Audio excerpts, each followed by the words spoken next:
What's up? I'm Mike from Monuments and you're watching Alt Corner. So we're at Download today and it's the 20th anniversary, so what does it feel like to be invited to come play such a special occasion? I mean, the 20th anniversary of Download's an amazing occasion to be invited to. As you know, it's an absolute honour to be part of such an amazing place and such awesome people. I'm just really stoked to be here, honestly. Yeah, I bet, and obviously looking forward to your set then later on this afternoon. Massively. Well, tonight, sorry, isn't it? Yeah, 7:20 on the Dogtooth stage. It's going to be really, really fun. I've done this stage twice before, but never this late. So this is like it feels like an amazing step for the band and for myself personally, as I haven't actually played a festival like this since I had a huge injury that took me out for 5 years. So this is quite an emotionally wonderful time for me. Oh gosh, what happened there? I had to get hip surgery. I played too hard and really hurt myself. I found the right way now, apparently, but it used to be a lot more painful. Well, make sure you keep an eye on that. I will, for sure. Thank you. Yeah, definitely. Gosh. Yeah, and is there anyone you're looking forward to seeing? Massively looking forward to seeing Slipknot tomorrow. Just saw Polaris, which was one of the big tick boxes. Really looking forward to seeing Electric Callboy and Bloodyward tomorrow as well. That's going to be really fun. Nice. Yeah, we managed to hear a bit of Polaris while we were in here, so yeah, they were sick. They are great. And obviously, recently you released a single, Nefarious. Yeah. So can you give us tell us a little bit about the single and what the inspiration behind it was? So this is a completely random one. Andy is good friends with a YouTuber called Moist Critical, who goes by Penguinz on YouTube. And so Charlie basically had a vocal lesson from Andy in the past, and he asked Andy, would Monuments do a theme tune for his anime God Slap? And Andy was like, this is an amazing idea. So we just trusted in the process and just went for it. Charlie and his team have been incredible. The label got super behind it, and it's probably been like the most exciting, fun project to work on, because technically it's like making music for someone else's project, but we got to be basically completely ourselves on it. So we got to kind of push it into a film direction, which is really fun as a creator, without any of the kind of normal industry network issues that you might have there. So I think we really lucked out, and Charlie and his team have just been amazing. Everyone should check out God Slap, the anime opening for that, and the comics, the manga. If you're into anime and manga, it's really, really cool. Yeah, that sounds really cool. So obviously, considering, obviously like you just said everything about it, how have you found sort of the reaction from Monuments fans and even from like Charlie's fans as well? I expected more backlash than we got. I know people can see collaborations with anything that has the word main or stream in it as a little bit of like a negative, but no one has.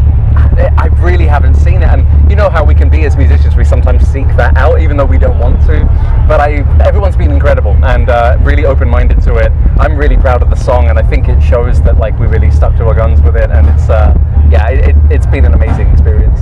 And I think some of the best viewership and listenership numbers we've ever had, so to everyone who's listened to it, thank you so much. It really means the world. That's really cool. And obviously back last year then you released your latest album, In Stasis. And initially you kind of didn't have like any sort of theme going into it, you just sort of started writing. But then you kind of noticed like after a few songs that you actually did have a bit of a main theme going.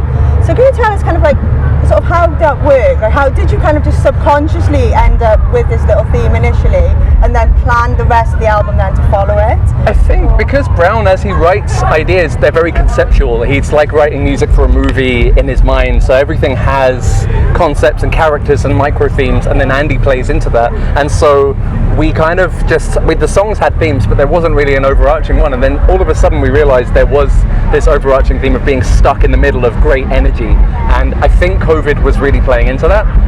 We'd made Dead Nest over the first like pandemic release that we did, and straight after doing it, our second guitarist, prime writer for that song, Ollie, had left, so we found ourselves really in the middle of a strange place. So I think it was a reflection of what was going on internally, what a lot of the world was feeling, and but yeah, now looking at it with the artwork, with the hand in the crystal and just the emotions of it, it all feels like it was planned, but it was like we were being played by something much bigger. I think that's the way it's always got to be, though. Yeah, that's fair. And is there anything like any particular song on the album that does stand out personally to yourself? I think from a selfish point of view, as a writer, Somnus is an achievement for me because it's the first time I've written something that I felt is comparable in quality to what can go on a Monuments record. So to actually be a writer for a song like that is a huge personal achievement to me. But I really feel like False Providence is one of the nicest sounding songs we've ever come out with. the whole record as a whole, though, it just has so many fun parts to play, and it just ticks so many boxes for me. So, but yeah, Somnus is a great personal achievement. But I don't want to focus on that because it's all about the music, the fans, that whole experience. That's great. And obviously, what's next for Monuments then for the rest of this year? So we have Radar Festival that we're headlining. We've got a few other festivals around the place that we're doing.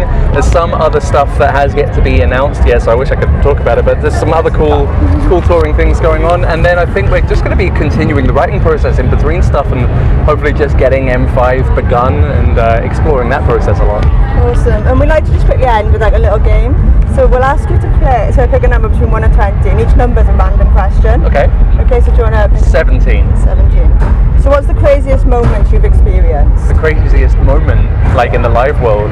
In general. Craziest moment I've ever experienced. It's got to be Munster, Germany, having a very tweaked out guy break onto our tour bus, lock us all inside, try to steal all of our stuff, and then get stuck on the bus with us. And then get found out, caught, and have everything taken off him again on the bus. And this was with Born of Osiris and After the Burial. And yeah, it was pretty incredible. We'd been on the bus for half an hour without realizing that anything was wrong, but we couldn't get out. And we were like, why? It's because the guy had turned the emergency pneumatic stop off. And yeah, we ended up with more stuff than we lost originally, but there were passports, wallets, everything. And then we gave it all back in, and everyone had a good night from there. But that's still up there. Yeah, that sounds crazy. Yep. Definitely. Do you want to pick another number? Oh, I'll go for 4. So which city stands out of the ones you've played? So like best reaction? Oh, in terms of like best reaction, I've got to say London comes through. New York comes through on a similar level. But from a personal perspective, I think I'm going to have to say like Melbourne in Australia for like one of the most beautiful and awesome places. Maybe it's just because the fans there are so far away. The level of like the amount they appreciate you for coming is amazing, and I just really resonate with that city and that country in particular, and the weather. I was born for this weather. Sorry for some. Yeah.